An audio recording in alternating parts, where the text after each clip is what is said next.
Bueno, aquí seguimos con problemas de ondas. A ver, en este problema nos dicen que tenemos un aro circular de cuerda que está girando en el sentido de la manecilla del reloj. En ausencia de gravedad, su rapidez tangencial es v0. Encontrar la rapidez de las ondas que viajan por este. Observación: la respuesta es independiente del radio del círculo y de la masa por unidad de longitud de la cuerda. Tenemos aquí entonces la cuerda. La cuerda está girando con una velocidad v0, tangencial v0, y por tanto se mantiene estirada, se mantiene tensa, y se supone que se ha producido una perturbación y eso ha producido una onda, y debido a que la cuerda se mantiene tensa y tiene una masa por unidad de longitud, una densidad, esta onda se va a transmitir a lo largo de la cuerda siguiendo la circunferencia de la cuerda y va a viajar con una velocidad v, que podría ser en este sentido o en el sentido contrario dependiendo del sentido de la perturbación. Entonces, ¿qué análisis hacemos aquí? Hacemos el mismo análisis que hicimos para una cuerda tensa. Se toma igual un diferencial de... Esta perturbación aquí sería la onda, la perturbación de la onda, y se supone que viaja hacia la derecha en el sentido de las agujas alrededor, o puede viajar hacia la izquierda con velocidad v. Entonces tenemos que hallar esta velocidad y relacionarla con la velocidad v0. Entonces se toma un diferencial aquí de longitud, se aplica el mismo procedimiento que vimos en el video anterior. La cuerda está estirada por el efecto de la fuerza centrífuga. Hay una fuerza externa que la mantiene girando con esta velocidad v0. Eso produce una tensión y la cuerda por tanto se mantiene tensionada. Como gira en un círculo, tomamos cualquier diferencial acá y las fuerzas son simétricas, tanto a la derecha como a la izquierda. El radio sería el radio de la cuerda, R, y la componente vertical, las componentes horizontales se anulan, quedan las componentes verticales hacia abajo, que generan entonces la fuerza centrípeta hacia el centro del círculo.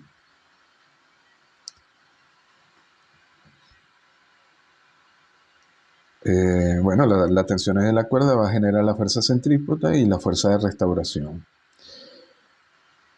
Hacemos el mismo procedimiento, buscamos la componente a lo largo de los radios de estos dos extremos.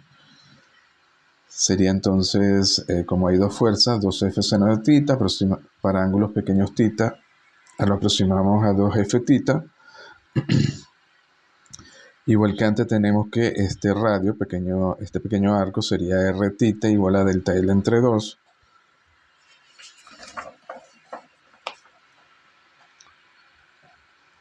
Lo colocamos en 1. Y aquí vemos entonces que V es la velocidad de la onda que recorre la cuerda, o en el referencial hacemos igual que antes, ponemos el referencial de la onda o de la perturbación fija. Entonces lo que vemos es que la cuerda es la que está recorriendo un círculo con velocidad v0.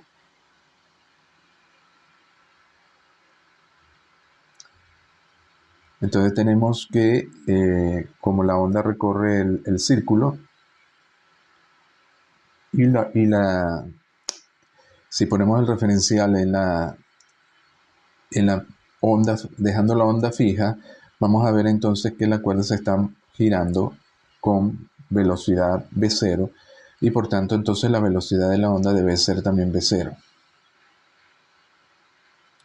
Entonces aquí tenemos F delta L entre R, que es la fuerza centrípeta.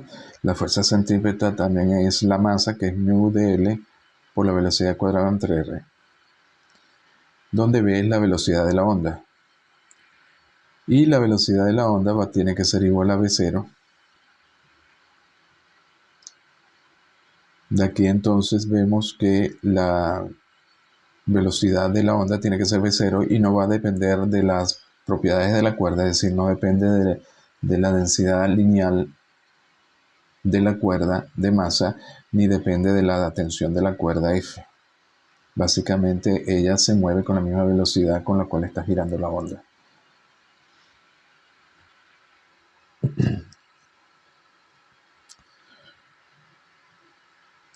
Luego que podemos hallar la fuerza, tenemos entonces que 12F θ, que era la ecuación 1, debe ser igual a la fuerza centrípeta sobre dl, pero la fuerza centrípeta sobre dl es la masa por la velocidad al cuadrado entre r. Ahora, la velocidad de ese segmento de cuerda, que es v0, así que nos queda mu dl v0 cuadrado entre r. De aquí despejan f y se sustituye acá r θ por delta L entre 2 mu 0, y al final hallamos que la fuerza es simplemente mu por V0 cuadrado. Esa sería la tensión que debería tener la cuerda. De hecho, podemos verificar las unidades de la fuerza. Tenemos las unidades de la velocidad, que es metros por segundo al cuadrado, por mu, que es la densidad de masa por unidad de longitud, kilogramos por metro. Esto se ve el metro acá, nos queda kilogramos metro segundo al cuadrado, que es newton, que es unidad de fuerza. De hecho, podemos aplicar la fórmula para la velocidad v de la onda. Sabemos que es raíz de f entre mu. Una vez que tenemos mu, es mu v0 cuadrado entre mu, nos queda entonces que efectivamente que la velocidad tiene que ser igual a v0.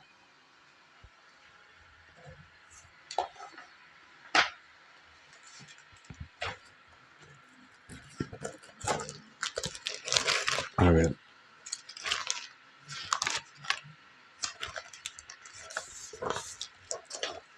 En el video anterior habíamos dicho que en este caso la onda se movía con velocidad v. Podíamos trabajar en el referencial fijo, donde tenemos la onda fija, y decir que es la cuerda la que se mueve con velocidad v. Aquí la onda se movía de derecha a izquierda, y la cuerda, si lo dejamos fijo, la cuerda es la que se mueve de izquierda a derecha con velocidad v. Entonces, en este caso, si ya la cuerda se está moviendo con velocidad v0, está girando con velocidad v0, y dejamos la perturbación, el marco de referencia lo ponemos en la perturbación fija, entonces la cuerda es la que se está moviendo con velocidad v, pero resulta que la cuerda sí se mueve con velocidad v0, entonces de ahí sale que v tiene que ser igual a v0. ¿Y por qué puede transmitir una onda?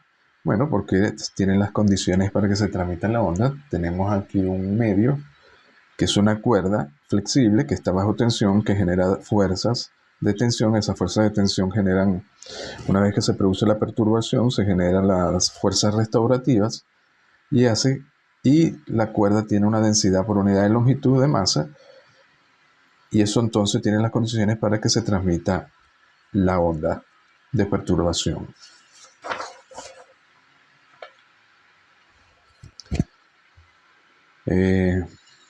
Luego también podemos ver que si la onda, es decir, la perturbación, puede tener la misma dirección de rotación de la cuerda, puede ir en dirección contraria.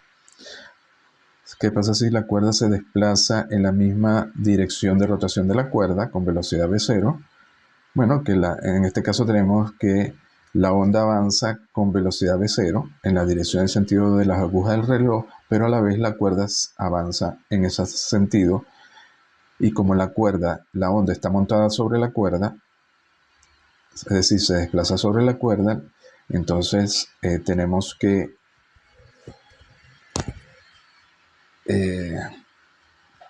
en este caso que la velocidad con la cual con la cual se desplaza esta perturbación en un marco de laboratorio, es decir, estático, veríamos que se desplaza con velocidad 2v0 en el sentido de las agujas del reloj. Sería v0 más v0 acá.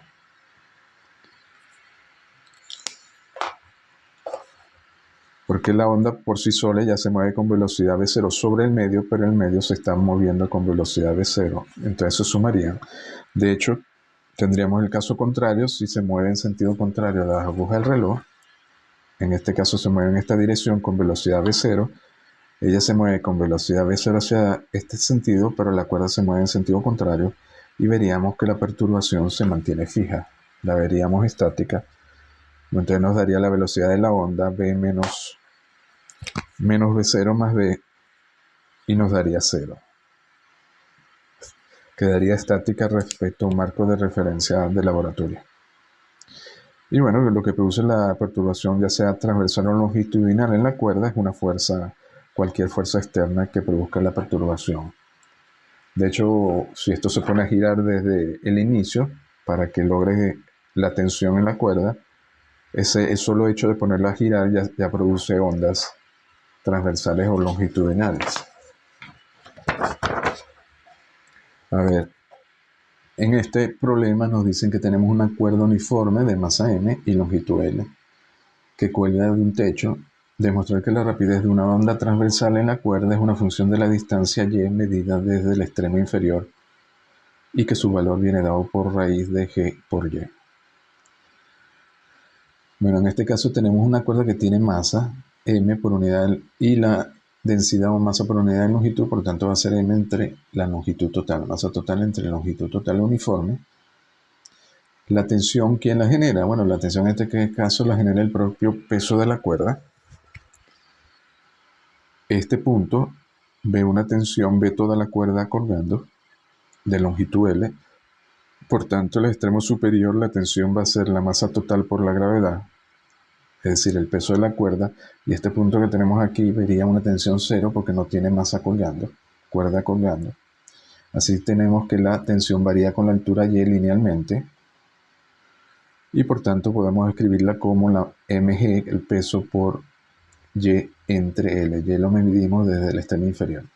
Fíjense que si y es igual a 0, la tensión es 0. Si y es igual a B acá arriba, L mayúscula, perdón, la tensión sería mg. Luego sabemos que la velocidad de la onda transversal, que viajaría desde acá arriba hasta abajo, es raíz de F entre mu, donde F es la tensión. Ponemos entonces la fórmula de la tensión acá, mu sería la masa por unidad de longitud, y al final nos queda lo que nos pedían, raíz de G por Y. La parte B, demostrar que el tiempo que transcurre para que la onda transversal recorra la cuerda es 2 raíz de L entre G. Bueno, aquí partimos de que la velocidad de la onda transversal hacia abajo va a ser menos de Y de T. Fíjense que aquí Y va disminuyendo desde L hasta 0, por eso el signo negativo, y B la habíamos calculado como raíz de G por Y. Pasamos el término Y a la izquierda, el tiempo a la derecha, integramos. El tiempo integramos entre 0 y T, Y lo integramos entre Y igual a L mayúscula a 0. Hacemos la integración, que es muy sencilla, y llegamos al tiempo que nos piden. Nos da 2 raíz de L entre G. Ese es el tiempo que le llega a la onda transversal a atravesar toda la cuerda desde arriba hasta abajo. A ver, este problema es de intensidad. Nos dice que tenemos una fuente aquí en el centro de un vatio que emite ondas esféricas en un medio isotrópico no absorbente. ¿Cuál es la intensidad de la obra de la onda A? Realmente creo que lo calcula a un metro de la fuente. Esta es la fuente, le emite ondas esféricas, es decir, que toda su energía se va a ir distribuyendo en esferas de un radio cada vez mayor. Luego hay que tomar en cuenta que la intensidad se define como la potencia por unidad de longitud, potencia por unidad de área de superficie. La potencia es la potencia inicial y la superficie sería la superficie de una esfera que está a un radio r de la fuente, por tanto es 4pi r cuadrado. Así que la intensidad simplemente es P0 por 4pi r cuadrado a un metro de la fuente, R sería 1, y nos da la intensidad en vatios por metro cuadrado. Este es parecido, solo que en este caso tenemos una fuente lineal, que sería esta línea, emite una onda, pero en este caso es cilíndrica, que está a un radio R de la línea, y está en expansión, suponiendo que el medio no absorbe energía. Determinar la dependencia con la distancia a la fuente de A, la intensidad, B, la amplitud de la onda. Bueno, de nuevo, esto va a generar superficies cilíndricas que tienen área 2pi r por L, es decir, la circunferencia por la longitud será la superficie de este cilindro. la superficie por unidad de longitud será 2pi por r. Si I0 es la intensidad inicial e I es la intensidad a una distancia r, esta sería I0 la intensidad inicial, la R igual a R0, y sería la intensidad a R igual a R, la potencia inicial se va a esparcir sobre toda la superficie cilíndrica. Es decir, la intensidad va a ser la potencia inicial entre la superficie a un radio R, que sería 2pi por R, y esta potencia inicial va a ser la intensidad inicial I0 por la superficie inicial del cilindro, que es 2pi por R0. Entonces nos queda al final que la intensidad entre la intensidad inicial, que es lo que nos interesa porque nos piden cómo varía la intensidad con la distancia, va a ser una R0 una constante por R a la menos 1, es decir, va a ser proporcional a 1 entre R, al inverso del radio. Sobre la amplitud, bueno, sabemos que la potencia es proporcional a la amplitud al cuadrado. Y bueno, la potencia es la intensidad por el área. A una distancia r definida, la potencia va a ser la intensidad que hay en ese punto por la superficie, que es 2pi por r, y va a ser proporcional a la amplitud al cuadrado. Con r constante, esto va a ser una constante, así que la potencia va a ser una constante por la amplitud al cuadrado. Comparamos aquí 5 con 6. ¿Qué vamos a tener? Vamos a tener que entonces que la potencia Kym cuadrado, que es 2pi por r por I, tiene que ser igual a la potencia inicial 2pi. Se mantiene la potencia porque es un medio no absorbente, no absorbe energía, así que la potencia se mantiene y va a ser 2pi por R0 por I0. De aquí despejamos Ym, nos queda 2pi raíz de 2pi r por I entre K. Todo este término lo llamamos una nueva constante K', sacamos la raíz de esta K' y la llamamos K2', y al final nos queda multiplicado por la raíz de r a la menos 1 o r a la menos 1 medio, es decir, que la amplitud va a ser proporcional a 1 entre raíz de r, para el caso de la amplitud. A ver, en este tenemos un problema de oscilación. Tenemos un corcho que está oscilando en el agua con una velocidad máxima de 3 centímetros por segundo y una aceleración máxima de 2 centímetros segundo al cuadrado. Hallar la amplitud y la frecuencia del movimiento. Bueno, la velocidad máxima no la da ni la amplitud. Sabemos que si trabajamos con una oscilación, con una onda o una perturbación transversal, la podemos expresar de esta forma: a seno de 2pi, expresada de esta forma el argumento,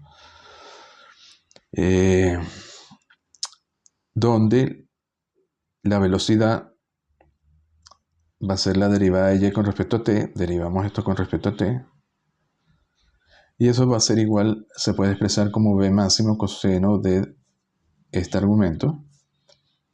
Podemos comparar entonces la velocidad máxima, que es lo que nos piden, tendría que ser igual a w, y la velocidad máxima no lo dan, que era 3 centímetros por segundo, así que AW tiene que ser 3. La aceleración se obtiene derivando otra vez b con respecto al tiempo, y eso tiene que ser la aceleración máxima seno de 2pi por esto. Comparamos a máximo con este término, así que a máximo tiene que ser AW cuadrado y tiene que ser igual a 2 porque nos los dan. Luego lo que podemos hacer, dividimos esto entre esto, nos queda 1 entre W igual a 3 medios, despejamos ya W. Tenemos la frecuencia angular, y luego de 3 hallamos A, la amplitud, entonces tiene que ser 4,5. La parte B, si la longitud de onda es 3 metros, y W ya lo habíamos calculado, ¿cuál es la velocidad de propagación de la onda? Bueno, tenemos la frecuencia, va a ser W entre 2pi, W lo tenemos, así que tenemos la frecuencia. El periodo va a ser 1 entre la frecuencia, y velocidad por periodo tiene que ser longitud de onda, así que velocidad y longitud entre periodo. Longitud es 3 que nos lo dan, el periodo aquí lo calculamos y tenemos la velocidad, nos da 1 entre pi metros por segundo, ¿no? Esto es un problema muy sencillo. Es interpretar la fórmula de la ecuación de onda. A ver, en este nos dicen que tenemos que expresemos la forma o perfil de esta onda, f de xt, de un pulso que se mueve en el sentido menos x, en la x negativo, con una velocidad v. Si sabemos que en el instante t igual a 0, f de x0 es 1 para x entre 0 y l. Es decir, tenemos este pulso que tenemos aquí, en t igual a 0, f de x0 es un pulso de amplitud 1 entre 0 y l, cuando x está entre 0 y l, y f de x0 es igual a 0 en todos los demás puntos. Bueno, simplemente sabemos que y es una función de xt, que es porque es una onda viajera. Como se mueve en sentido menos x, es una función g de x más b de t, b por t. El signo más es porque se mueve en sentido menos x. De hecho, en t igual a 0, g de x sería f de x en t igual a 0 y tiene que ser 1. Así que tenemos que y es f de xt es g de x b de t y va a ser igual a 1 siempre que el argumento de g esté entre 0 y l. Es decir, x más b por t tiene que estar entre 0 y l.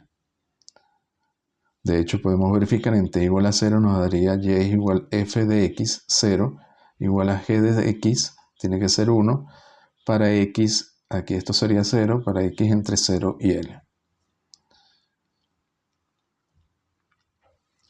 Esta desigualdad, podemos despejar x de aquí, nos quedaría x mayor o igual que menos b por t, menor o igual que l menos b por t.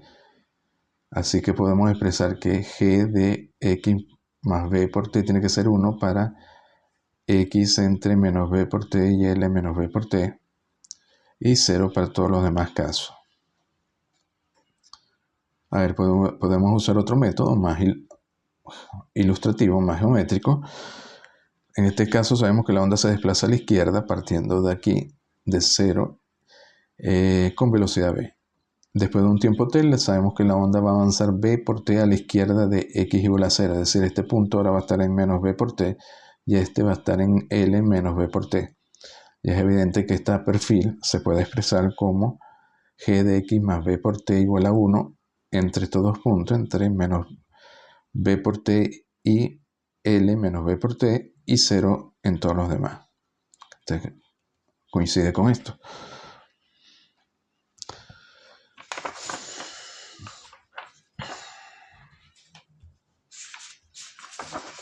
A ver, nos dicen que tenemos una onda transversal armónica simple que se está moviendo a lo largo de una cuerda de densidad lineal 0,25 gramos por centímetro. Después de un cierto número de medidas se determina que la ecuación de la perturbación móvil, delta y, de la onda viene dado por esta ecuación en unidades CGS. Allá la velocidad de propagación de la onda, la frecuencia, longitud y tensión de la cuerda. Bueno, esto es muy sencillo.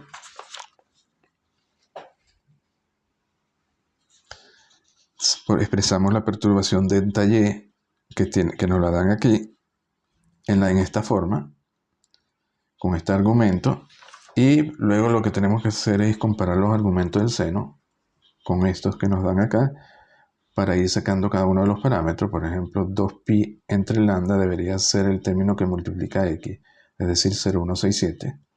De aquí despejamos lambda. Igual hacemos con el otro argumento, 2pi entre el período tiene que ser este argumento, este número. De aquí despejamos el período. Y luego sabemos que velocidad por período es longitud de onda, o velocidad es longitud de onda entre período. Longitud ya la tenemos, período también, y calculamos la velocidad hacia la izquierda. La frecuencia es simplemente un 1 entre el período, y la tensión de la cuerda se obtiene de la fórmula de la velocidad. Raíz de f entre la densidad, solo que aquí la densidad es la tensión. Despejamos la tensión. La densidad nos la dan, la velocidad ya la calculamos, entonces nos da una tensión de 12,73 newtons. A ver, y por último acá nos dice que demuestra que cualquier perturbación de la forma delta K, delta Q, obedece a la ecuación de onda monodimensional, que es de este tipo. Sabemos que la ecuación de onda monodimensional es la derivada segunda de la perturbación con respecto a x, tiene que ser igual, en este caso en una dimensión, en la dimensión x, tiene que ser igual a 1 entre la velocidad al cuadrado por la derivada segunda de la perturbación, en este caso con respecto a t. La perturbación es de una onda viajera que se mueve hacia derecha o izquierda. Y lo demostramos simplemente, esto lo vamos a sustituir acá y se debería mantener la igualdad. Sabemos que delta q es una función de x más o menos b de t. Tenemos que hallar la derivada segunda de esto con respecto a x. Es decir, derivamos con respecto a x la derivada de delta q con respecto a x. La derivada de esto con respecto a x es simplemente f' por la derivada del argumento de f, que en este caso es x más o menos b de t. Derivamos esto con respecto a x, nos daría simplemente 1 porque sería la derivada de x con respecto a x. Entonces nos queda f', la derivada con respecto a x de f'. Volvemos a derivar f', la derivada de f' es f segundo prima por la derivada del argumento, que va a seguir siendo este, y por tanto va a ser 1. Entonces nos da f2'. Hacemos lo mismo, solo que ahora derivamos respecto al t, la derivada segunda de delta q, es decir, la derivada con respecto a t de la derivada con respecto a t de delta q. Y la derivada de esto con respecto a t es f' por la derivada del argumento respecto a t, que en este caso nos da más o menos b. Esto es una constante, sale fuera, nos queda la más o menos b derivada con respecto a t, f'. Esto lo volvemos a derivar, nos queda f segundo prima por la derivada del argumento, que es más o menos b por más o menos b. Aquí estos dos signos, más por más da más, menos por b menos da más, así que siempre queda más b cuadrado. Sustituimos acá, nos da f2', tiene que ser 1 entre b cuadrado por esta, por f2' b cuadrado, los b cuadrados se vayan y nos da la identidad. Entonces, efectivamente esto es siempre una solución de esta ecuación monodimensional. A ver, por último, vamos a ver este otro problema. Nos dice que hay la relación existente entre la velocidad instantánea de un punto oscilante sobre la cuerda en cuestión y la pendiente de esta última. Básicamente es relacionar la velocidad del punto oscilante de la cuerda, en este caso, si la onda se mueve en dirección X, los puntos de la cuerda se mueven en la dirección de Y verticalmente. Y relacionar entonces Y con la pendiente de la cuerda, que sería la derivada de Y con respecto a X en este punto. Bueno, la velocidad vertical del punto que se mueve verticalmente debido a la perturbación es la derivada de delta Y con respecto a T. Esto lo separamos en delta Y con respecto a X por delta X con respecto a T. Pero delta X con respecto a T sería la velocidad con la cual se mueve la onda. B, porque la onda se mueve en la dirección X con velocidad B. Así que directamente tenemos que BY es B derivada de delta Y con respecto a X, pero delta Y con respecto a X son las pendientes de esta curva, de la pendiente delta Y con respecto a X. Aquí hay que hacer un detalle de que realmente va un signo negativo acá, porque por ejemplo tenemos aquí la perturbación, dependiendo del lado que estemos, la onda se mueve hacia la derecha, esta sería la perturbación o la onda. Si estamos del lado izquierdo o del lado derecho, la situación cambia porque, por ejemplo, de este lado la pendiente siempre es positiva. Fíjense que los puntos aumentan en dirección Y. En la dirección X van aumentando la altura y esta tiene pendiente negativa. Entonces la pendiente aquí es positiva y la pendiente negativa. Sin embargo, la velocidad de los puntos, aquí estos puntos, la onda ya lo pasó, así que ellos van disminuyendo, se van yendo otra vez a la posición de equilibrio. Así que la velocidad de este lado tiene que ser negativa. Los puntos se están moviendo hacia abajo, mientras que los puntos que están a la derecha, una vez que le pase la perturbación, se van a ir elevando y por tanto van a tener una velocidad Y positiva. Entonces tenemos aquí pendiente positiva, pero velocidad negativa, y aquí velocidad positiva, pendiente negativa. Entonces hace falta un signo menos. Cuando la pendiente es negativa, la velocidad tiene que ser positiva, entonces este negativo con este negativo da BY positivo. Bueno, lo dejamos hasta aquí.